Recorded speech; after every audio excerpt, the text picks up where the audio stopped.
Okay, reports to the board, Dr. Cozad. Yes.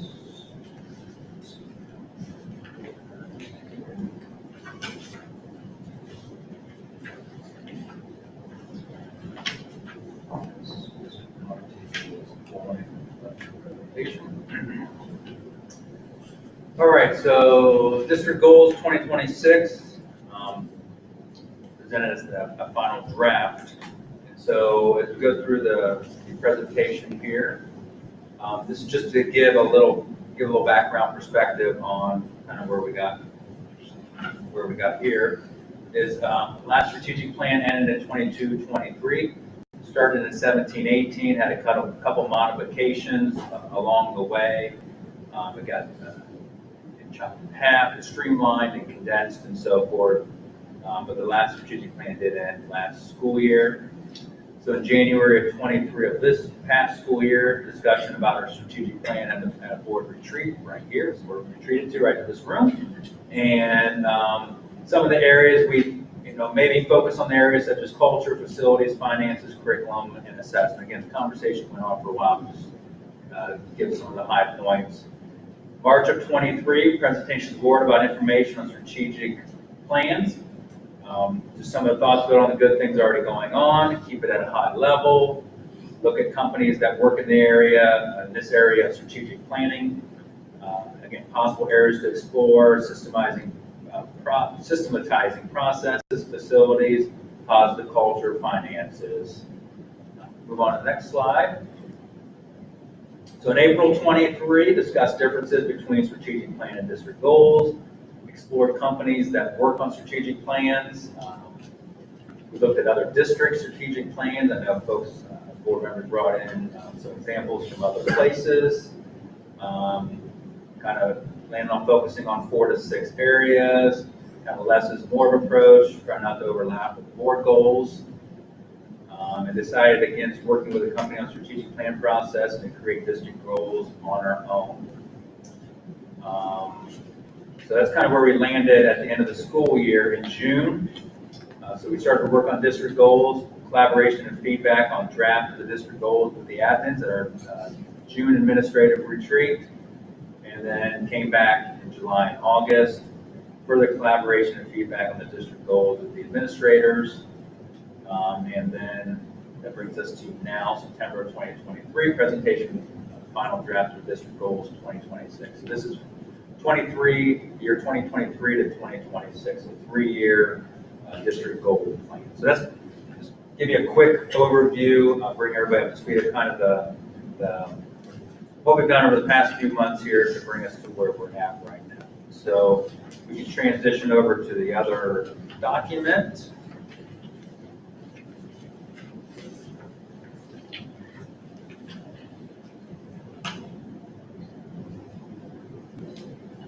Again, trying to look at other districts, strategic plans, trying to take some of their good either ideas or structures, and then also feedback from the board of kind of some focus areas and so forth. So this is not really how the final is going to look. It's going to look much nicer than this. So don't the aesthetic piece is not the final version of it. This is a Google Doc version of it. So don't get caught up on kind of the aesthetics piece of it, because it's going to look much better than this. So as we work through some things of having a vision and mission statement, we wanted to, again, through the administrators, board members, administrators, are trying to keep something a little bit more simplistic, maybe something that people can remember on vision and mission statements. And so we decided we were working on focus 3, which is a positive culture, structure, framework. So we decided to leverage some of those phrases in there. That's where the vision statement came out of: better today than yesterday, better tomorrow than today. And then our mission statement, Bellbrook-Sugarcreek schools do the right thing, soar together, and pursue excellence. And that is straight out of our beliefs, behaviors, and outcomes out of focus 3. And that is also part, those things are a part of the plan also.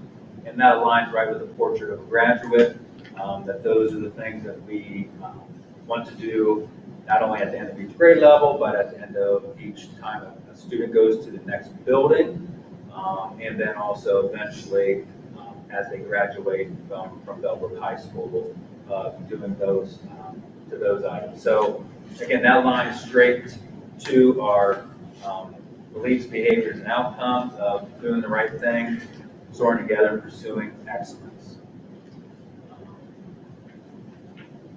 So we move on to goal number 1, and again, these don't necessarily have to be in this order, but this is just kind of what I thought probably was best to kind of put it in the order, starting out with culture and climate. So I'm going to kind of read a lot of this because I know folks out in the audience may be the first time have seen this. But essentially, creating a positive learning culture and climate for students and staff. Again, the two components up here are Focus 3 and Artisan Teacher are some holdovers from the last strategic plan. Those things that have been going well in our last strategic plan. So really continuing those things into our new district goals. Focus 3 leader is going to be Mr. Han, and then the committees. These committees are actually already created. Like I said, we've been working on these things. These are actually the committees that taught, kind of trained the trainer model that we had last year. Focus 3 came in and trained people on those committees, and then the committees then went back to their buildings and trained their staff of how it looks like at Stephen Bell. Might look a little different than at the high school and so forth, but the essence of it is the same. So some of the action steps there are continuing to implement and embed. So we're looking at staff embedding these principles as part of the PD offerings, these monthly in the building staff newsletters, district emails. For students, starting in August, each area of the Focus 3 BBO is beliefs, behaviors, and outcomes. Will be presented to students for each month of the school year. And so there's also a structure kind of not behind the scenes, but it's not in this plan of more detail of how that's going to be carried out. So that's already started. And then parents informing of Focus 3 principles at least once a quarter through building in or district communication. So again, really focused on staff last year, rolled it out somewhat to students, but really trying to get it to more to students and to parents. And then committees and the principals are working collaboratively on these plans of how to best integrate it into their particular buildings. Again, what might work best at BCI may not work best at the middle school, how to incorporate those. And then 24, 25, 25, 6, depending on how things go this year, determining what the next steps are in implementing, whether it's just a continuation. Because again, just because you teach somebody the first time doesn't mean everybody automatically gets it. Whether they're a little older, they can may mean different things for them. So again, we really started with the staff on this last year, just because this is not just a work principles, this is life principles of just E plus R equals O, event plus response equals outcome. So really you can't control most of the events that happen in your life, but you control your response to those. So really thinking through what that response is to those events will get you the outcome that you want. Real simple formula, challenging to do on a daily basis, but personally we're doing that as a staff in our own personal lives, trying to, and then also professionally. So it's kind of integrating that. Artisan teacher leader, Ms. Hill, leading that particular group. The committee are the building principals. So essentially, we've been actually working with artisan teacher principals, again, a little hijacked by COVID, for 3 or 4 years as administrators. So again, I continue what this was in the last strategic plan, continuing that. And essentially, the principals are going in for this year on 30-second feedback. Again, really building on a person's strengths and highlighting a person's strengths of what is going on in the classroom. So principals are going into those classrooms August through November, and then we're training the staff, and it's going to be peer-to-peer feedback. The middle school did a lot of this last year, and so really trying to expand that out to the other buildings as a more systematic way. And so that really 30-second feedback is one of the ways to use the artisan themes. And then next year is Next year is craft conversation, so a little bit more of an in-depth conversation back and forth. Where the 30-second feedback is more of a one-way conversation with the teacher. The 30-second feedback is more of a little bit of a dialogue. Again, principals have already done this for a few years, but again, systematizing it and also getting the other staff involved in it also. The feedback, when we've done this with our own staff and we've gone to other schools as administrators and done this, has been very positive feedback from the staff members. Because you're really picking out all the things that are going on well in the particular classroom during that day, in that classroom. And then 25, 26, continuing those 30-second feedback and craft conversations, and really peer-to-peer also continuing those. Because when you say at the top of the page there, you refer to Focus 3. What's the origin of that term? I mean, how is it that the community would understand that if you say Focus 3? I believe what's meant by that is belief, behaviors, and outcomes. But what's the origin and our reference to that? It actually is a company that really focuses on positive culture. It really spawned out of coaching in that area, but really has gone into business and really has gone into school districts. So really, that's the name of the company that really deals with those, that really put this structure, the structure in place. So it's building a positive culture. So when you say Focus 3, it's the name of a company? Yeah, it's the name of a company and their principles and so forth. Principles with LES, not AL. Principles, yes. But the Focus 3 is there's three things there: beliefs, behaviors, and That's outcomes. part of the whole, yes. I went out and found them and got on like their email newsletter list somehow, and I found it really interesting. Talk a lot about grit, resilience, perseverance. What comes into my inbox, I think is really cool. So you may want to go seek that out and check it. Because like somebody in the community goes, Mr. Hannah is our Focus 3 leader. It's like, well, it's like me, what's Focus 3? So I don't know if it's somehow we make it clear to the community what Better that is. explain that, kind of, okay. Yeah.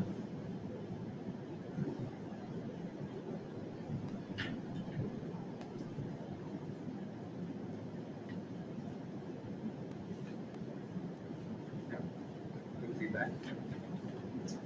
So indicators of success, finding consistency between buildings and shared responsibility for those beliefs, behaviors, and outcomes, as measured through some survey data, really that language recognition, implementation, opinion, and then also survey indicating a more positive learning environment for students, staff, and families. Again, that's what the gist of this is trying to create a more positive environment that people are, some of the phrases are pressing pause before we act or think before we act, kind of, pressing pause, getting your mind right, having a positive mindset, building those particular skills are some of the concepts with Focus 3. At some point in time, I'd be happy to do a presentation, or the committee do a little presentation to the board of better explaining what those Focus 3 things are I can definitely do that. That might be a good idea for us for all of you to have a better understanding. Could you even do like an example of 30-second feedback? I mean, just make up something academic, just demonstrate how that would, an example of how that might go.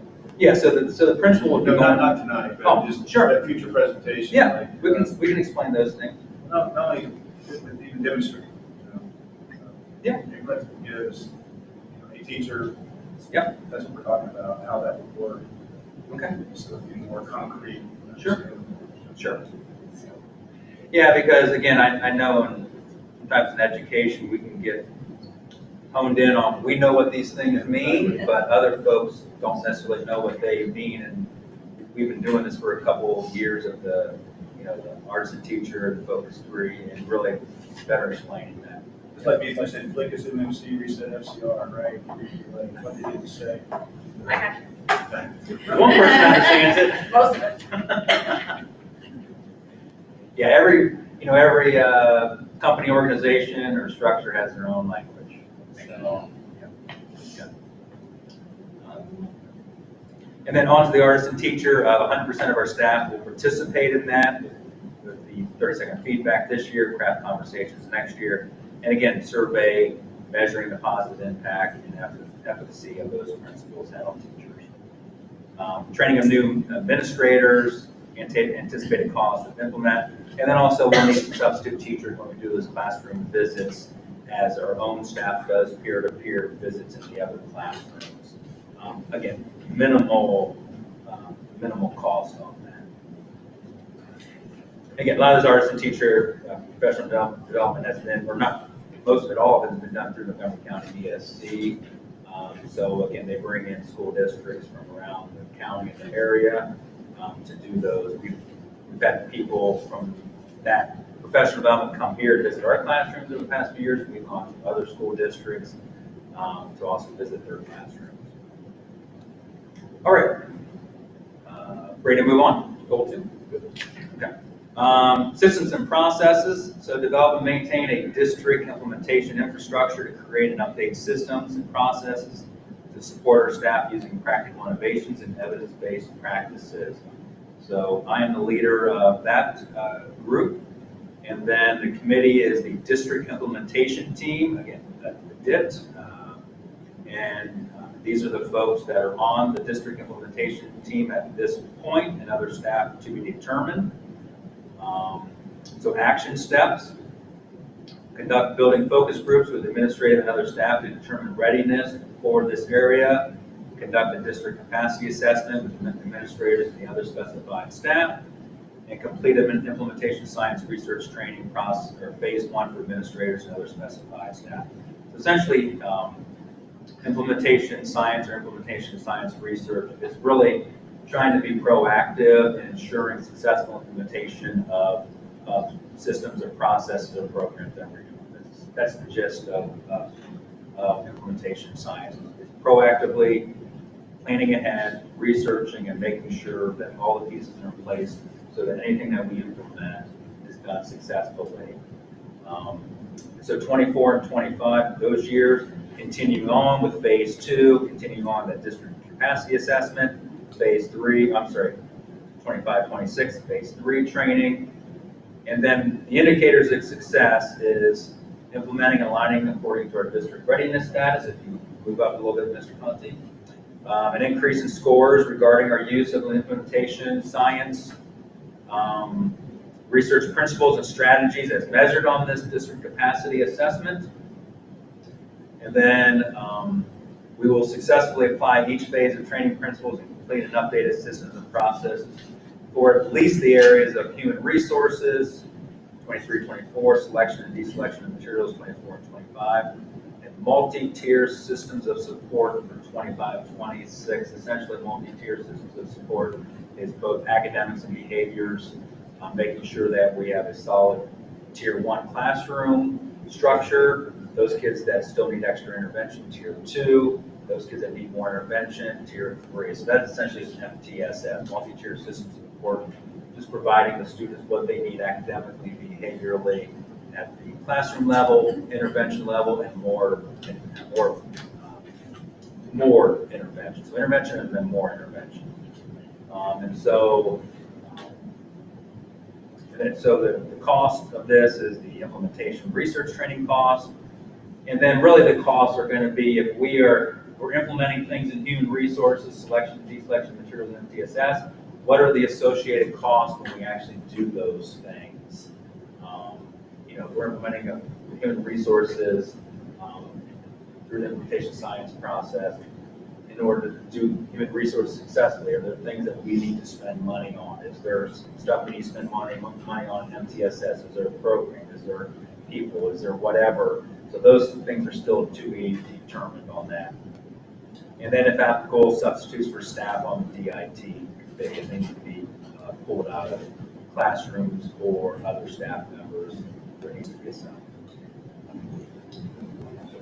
Questions on that before we move on to facilities? Okay. So facilities, and goal number 2 was not in our last strategic plan. Facilities actually was not in our last strategic plan. So responsibly plan for future needs of the school district in order to provide, maintain state-of-the-art facilities that are safe and welcoming. So Ms. Sigmund, our manager of business, is the leader of that group. That committee is to be determined. And actually, there's going to be a lot of stakeholder involvement, input in this committee. As you see, there's going to be staff members from each building, represented by parents, community members, AD, a board member, and the superintendent. So if you can go up a little bit, Mr. Conti. I can interrupt. Yeah, go ahead. Just something to consider. Sure. I totally get why there's like the athletic directors on there with a lot of specialized facilities for athletics. I'm wondering about someone representing the arts, because we have so many specialized facilities, our theaters and whatnot, that if that is, maybe that's covered by a one staff member from each building, but Okay. those are kind of some specific facilities that I Sure. think require special expertise. Okay. Just something to potentially throw. Okay, that's a good one. So use the information from the bullet points below. So there's four bullet points below in this area to create a rolling 7-year master facilities and grounds plan. So what I mean by rolling is we're always going to be out 7 years. So you don't want to be in year 5 and only have 2 years left in your plan. You want to continue to be out 7 years. So a rolling 7-year master. So it's being updated every year. To include recommendations and feasibility of replacing and or repairing aging infrastructure and anticipate both short and long-term needs. And so establishing a system to prioritize needs by the building and site. Again, our newest building is this building, which was built in 2006, so we're 17 years old. So anytime when you have facilities that continue to age or any type of system, things need replaced, repaired, updated, and so forth. Have high levels of community engagement in the plan. This engagement includes multiple meetings or methods to provide feedback and input, representation from parents, community, staff, and students, provide information to the community throughout the process. So again, on the committee, that's one piece, but also trying to gather additional input and feedback from other stakeholders and community members, and communicating this information throughout the process. Conduct a student enrollment survey and plan for the impact of future housing developments, determine the future needs of the community and the impact on our school system. And explore options to secure finances, if necessary, for the needs identified in this 7 years master's facility and grounds plan. And again, why was 7 years picked? 5 years seemed a little too short, 10 years seemed a little too long. So trying to get something in the 5 years seemed really too short. So we have a rolling 7 years. That's the only reason, really, just seemed to be a decent amount of time. So 24-25, execute the rolling 7 years master's facilities and ground. Yep. And so creating that plan this year, 23, 24, 24, 25, start to execute whatever that looks like. Again, it doesn't mean that the whole thing is done, but continue to start looking at what's maybe phase 1 of that process, phase 2 of that process. Those are things that are going to come out of those meetings and those committees. And essentially the same thing in 25, 26, continue to execute it and explore other options to secure finances. Indicators of success, creating and executing it, increase community awareness of the facility and grounds through multiple engagement opportunities and communication with their stakeholders, completion of that student enrollment and feasibility study, and then again, financing if necessary. Anticipated cost to implement it, the cost of the surveys, and I know it's only one bullet point, simply the cost to execute the rolling 7 years master's facility grounds plan, which, again, depending on what it is, but just we just want to continue to update and maintain our facility. Those things cost money, so just being proactive and aware of those things. Any questions on facility? Would I be correct in assuming that this one would probably involve a lot of involvement with officials in the city and especially the township as new housing developments or something are coming, that Yes. they're part of this? Yes. Yeah.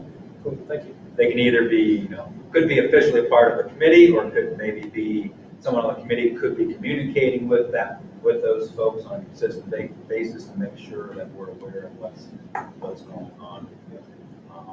Again, that's why it's kind of a 7 year to make sure that it takes a while to get things rolling, and then again, Don't know where the particular facilities piece is going to go, so this one's gonna be really interesting to see kind of where we go with our facilities and grounds.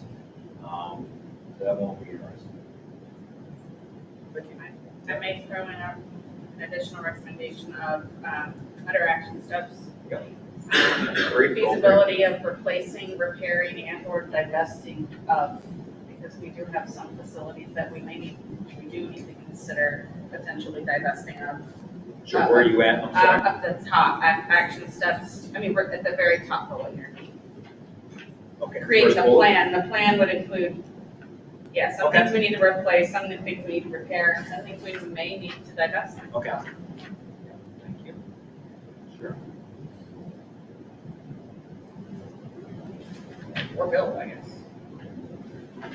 Maybe we need to get rid of, maybe we need to create new, maybe Okay. we need to replace or repair. What's that?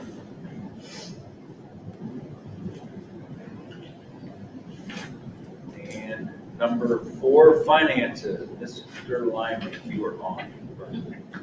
The goal for finances is to maintain a proactive stance in planning for future needs within the confines of current projected future funding and demonstrate fiscal responsibility in all aspects of operations and management.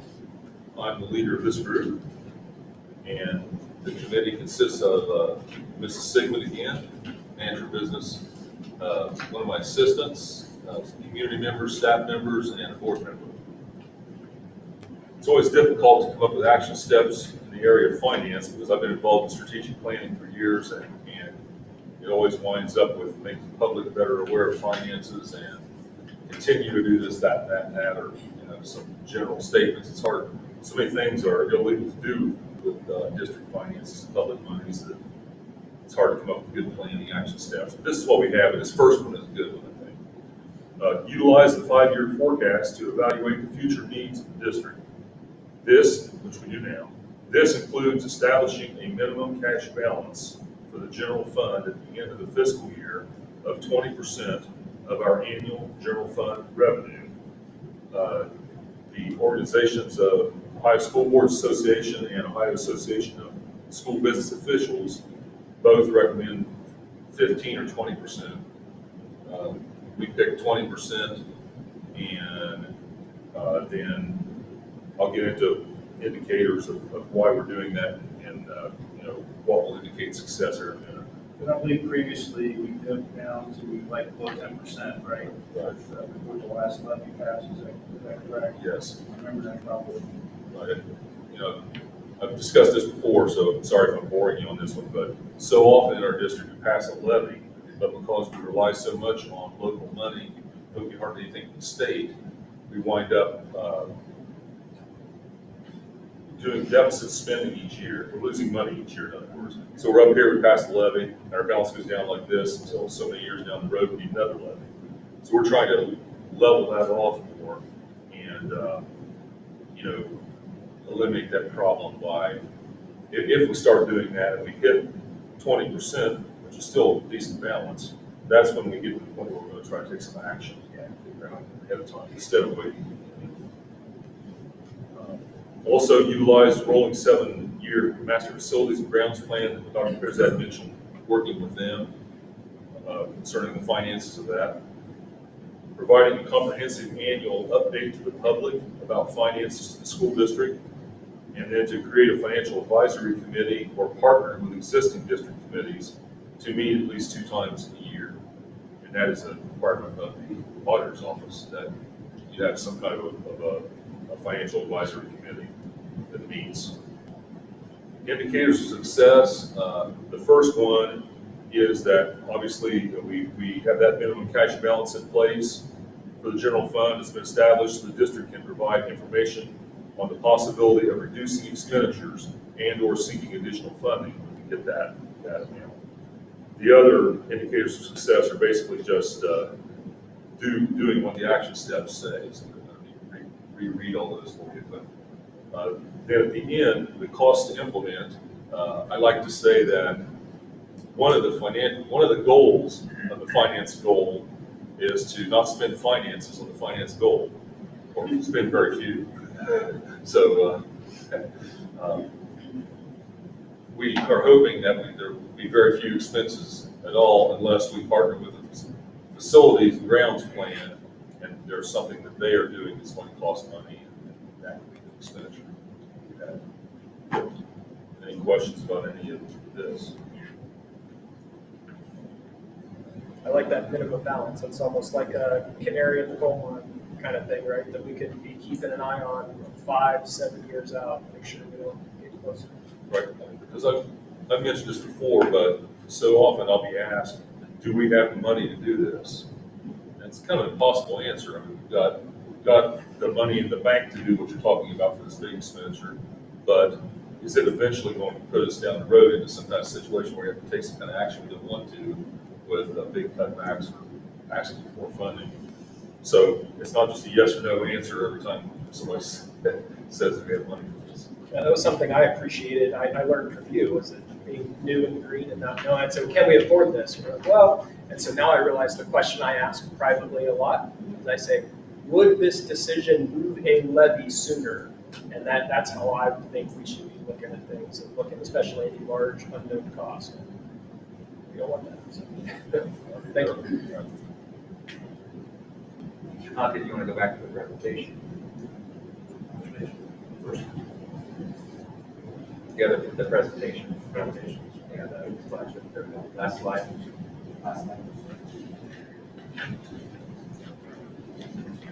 All right, so any questions or other input or changes needed? One question I have, we talked in that presentation about coordination with all the admins, and can I assume that the admins have told their staff, or do we have input from the staff? I mean, there's staff members that are assigned to these committees, so I assume that the staff has, the general staff, the faculty have been involved beyond just the admins. No. Okay. So only the admins and or information that any admins would have gotten from their staff. The staff has not seen, this plan. Well, they haven't even seen this yet. No. Okay. Staff. Is it possible that we can get some input or Sure. feedback about it? Sure. That's why I wanted to see, again, just make sure that we're heading this right direction here. And so we can get input or any changes. I could get that information over the next few weeks and then bring back either at the October meeting, if there's something really radically different. We have two meetings in October. We could maybe talk about it in the first meeting and then possibly the second meeting, vote on it and so forth. So we got a few meetings upcoming here that we could do. Okay. There are a lot of staff member involvement in Goal 1, culture and climate. That is, those things aren't surprises to folks. And there will be a lot of involvement with the facilities and then also the financial piece of staff members and community members on those. I mean, again, it doesn't have to be anything formal, just like bare minimum, say, Yeah. here you go, read this, give us any feedback. That'd be great. Sure.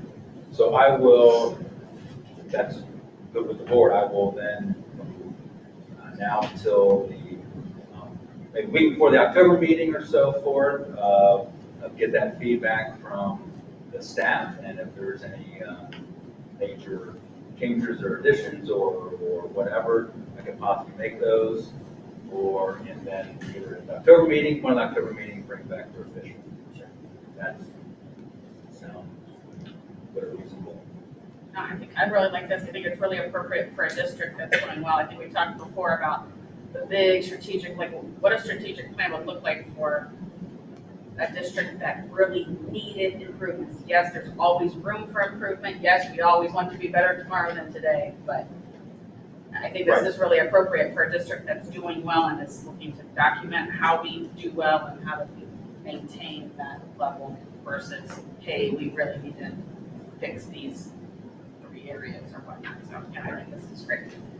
Just one comment, question, and not to throw a wrench in the gears here at all. Obviously, we use the word soar because we're the Eagles, right? So it kind of fits nicely with our mascot here. But so when we have the mission statement, we will do the right thing. I think I understand what that means, okay? when I say here, pursue excellence, I know what that means. And we just saw a good measure of that with our state report card. When we say soar together, I'm not really sure what that means, unless we're really focusing on teamwork, you know, and is that what it's understood? Is that what everybody understands except me here? Thinking bigger picture, thinking we, not me, thinking about others, treating others with kindness and respect. So, you know, being a positive one rather than thinking about myself. So Yeah, I guess that's what I was wondering, if you were Just- thinking more of a teamwork element there, it does make sense, fits with our mascot again, so, okay.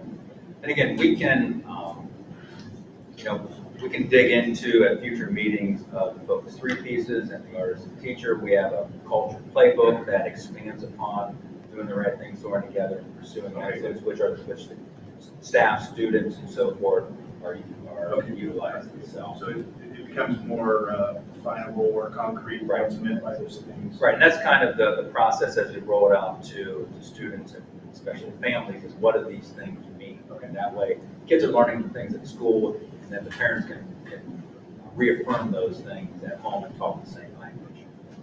Here's what I like about this, is it's concise, it's not a 500-page document, you know, it's something you look at, it's spread across these 4 areas, and it's embraceable, you know, and understandable. That's what we try to do, is make it as concise as possible, as few as goals as possible. However, within these goals, there's some ambitious things. However, the ambitiousness is in the implementation of them rather than the creation of the goals.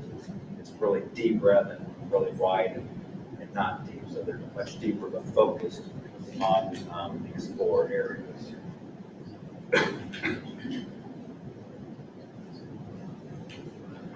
Very much appreciate you and the admins proposing these.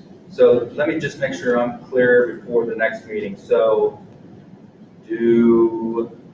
what would the board like me to do as I try to just process what the board would like me to do? So does the board want me to come back, gather input from folks, and then take that, and if it fits within the plan, it doesn't like a tangent over here, tangent over there, but it's more within the confines of the 4 areas, it's more refinement, tweaks, or that kind of thing. Go ahead, if it makes sense to put it in there and come with a final plan in the first meeting in October. Is that what we're thinking? I don't think we require anything, or at least I don't require anything super formal. I think if this is out on the website, it gives the public, if they want to have, you know, to reach out. I really hate goal 2. I think it's stupid. They have time to respond. And then just floating it by the faculty and staff, and however their feedback. I don't think it needs to be a formal survey and whatnot, but just with some direction. If you have input, pass it up to your building principal. If you have input, pass it to the goal champion or whatnot, or the goal leader, and get a general feel. It just gives anyone, and I can put it on the person with the feedback, if they have feedback, tell them where to take it, and then informally bring that back to us.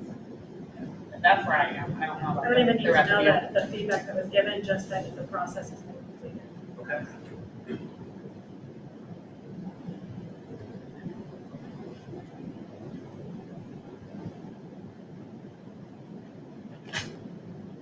Good. Yeah. Thank you very much. Moving on to open communication.